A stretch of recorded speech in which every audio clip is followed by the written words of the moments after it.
अष्ट सिद्धि नौ निधि के दाता, असबर दीन जान की माता। हनुमान चालीसा की यह चौपाई आप सबने सुनी होगी, जिसका अर्थ होता है कि माता जानकी ने आपको यानी कि हनुमान जी को ऐसा वरदान दिया जिससे वे किसी को भी अष्ट सिद्धि और नौ निधि प्रदान कर सकते हैं। अब हम सभी के मन में यह प्रश्न कई बार आया होगा कि ये 8 सिद्धियां और 9 निधियां कौन सी हैं और इनका व्यक्ति पर क्या प्रभाव पड़ता है। आज हम आपको इन 9 निधियों के बारे में बताने जा रहे हैं। नमस्कार दोस्तों, स्वागत है आपका हमारे चैनल आस्तिक स्पिरिचुअल सीक्रेट्स में। कुछ पुराणों के अनुसार देवताओं के कोषाध्यक्ष और धन के स्वामी कुबेर के कोष को निधि कहते हैं, जिसमें 9 प्रकार की निधियां होती हैं। निधि का सामान्य अर्थ धन या ऐश्वर्य होता है, इसलिए कई लोग 9 निधियों का संबंध धन और ऐश्वर्य से मानते हैं। आइए जानते हैं कि ये 9 निधियां कौन सी हैं। नंबर 1, पद्म निधि। जिस व्यक्ति के पास पद्म निधि होती है वह सात्विक गुणों से युक्त होता है और वह सात्विक रूप से ही अपनी धन संपदा प्राप्त करता है। सात्विक रूप से कमाई गई इनकी संपत्ति इनकी आगे आने वाली सभी पीढ़ियों को तार देती है और इस प्रकार से कमाई गई इनकी संपत्ति पीढ़ी दर पीढ़ी चलती रहती है। पद्म निधि के द्वारा कमाई गई संपत्ति का अस्तित्व उनके परिवार में हमेशा बना रहता है और 7 पीढ़ी गुजर जाने के बाद भी धन संपदा का नाश नहीं होता है। इस निधि से संपन्न व्यक्ति सोने चांदी का संग्रह करते हैं और दान भी करते हैं। महापद्म निधि। इस निधि का प्रभाव भी पद्म निधि की तरह ही होता है। अंतर सिर्फ यह होता है कि इस निधि के द्वारा कमाई गई धन संपत्ति हमेशा के लिए नहीं होती है। इसका प्रभाव सिर्फ 7 पीढ़ी तक चलता है। महापद्म निधि प्राप्त करने वाले मनुष्य भी सात्विक प्रकृति के और उदार होते हैं। यह दान धर्म करते रहते हैं। नील निधि। जिस व्यक्ति के पास नील निधि होती है उसमें सत्गुण और रजोगुण दोनों का मिश्रण पाया जाता है। यह निधि व्यापार करने वाले व्यक्ति को प्राप्त होती है। इस निधि का प्रभाव 3 पीढ़ियों तक रहता है।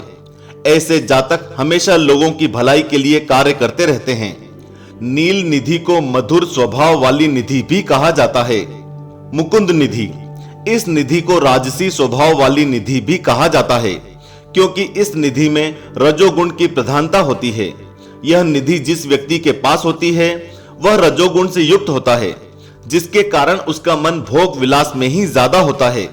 इस निधि के द्वारा अर्जित धन संपदा 1 पीढ़ी के बाद ही नष्ट हो जाती है। नंद निधि। इस निधि में रजोगुण और तमोगुण की प्रधानता होती है। नंद निधि से युक्त मनुष्य अपनी तारीफ सुनकर खुश हो जाते हैं।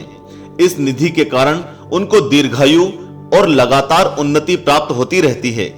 नंद निधि से युक्त मनुष्य परिवार का आधार होते हैं। मकर निधि। इस निधि में तमोगुण की प्रधानता होती है। जिस व्यक्ति के पास मकर निधि होती है उसको अस्त्र शस्त्र इकट्ठा करने का शौक होता है। ऐसे व्यक्ति हमेशा युद्ध के लिए तैयार रहते हैं और अपने शत्रुओं पर भारी पड़ते हैं। ये व्यक्ति शासन में भी अपनी पकड़ रखते हैं, लेकिन इनकी मृत्यु भी अस्त्र शस्त्र के कारण या किसी विपदा के कारण होती है। कच्छप निधि। जिन व्यक्तियों के पास कच्छप निधि होती है वे बहुत ही कंजूस और स्वभाव से दरिद्र होते हैं। उनके पास धन तो होता है, लेकिन ये व्यक्ति इस धन का प्रयोग ना तो स्वयं करते हैं और ना किसी और को करने देते हैं। यह सांप की तरह अपने धन के ऊपर कुंडली मार के बैठे रहते हैं। शंख निधि। जिन व्यक्ति के पास शंख निधि होती है उनके जीवन में स्वयं के अलावा किसी और व्यक्ति के लिए कोई भी जगह नहीं होती है। ऐसे व्यक्तियों के पास जो धन होता है उसका प्रयोग यह व्यक्ति स्वयं के लिए ही करते हैं। यह स्वयं तो भोग विलास का जीवन व्यतीत करते हैं, लेकिन इनका परिवार दरिद्रता में जीता है। इनको दूसरे व्यक्ति से बिल्कुल भी मतलब नहीं होता है। और खर्व निधि। यह निधि जिस व्यक्ति के पास होती है उस व्यक्ति में बाकी 8 निधियों का मिश्रण होता है। इस कारण इस निधि को मिश्रित निधि भी कहते हैं। जिन व्यक्ति के पास यह निधि होती है उनके स्वभाव को समझा नहीं जा सकता। ऐसे व्यक्ति अपने स्वार्थ के लिए किसी भी हद तक जा सकते हैं। इनका जीवन और स्वभाव उतार चढ़ाव से भरा होता है। माना जाता है कि जिस व्यक्ति के पास यह निधि होती है वह विकलांग और घमंडी होते हैं। ऐसा माना जाता है कि नव निधियों में केवल खर्व निधि को छोड़कर शेष 8 निधियां पद्मिनी नाम की विद्या के सिद्ध होने पर प्राप्त होती है, लेकिन इन्हें प्राप्त करना इतना भी आसान नहीं होता है। और इन नव निधियों को प्राप्त करने का दूसरा उपाय है हनुमान जी की भक्ति।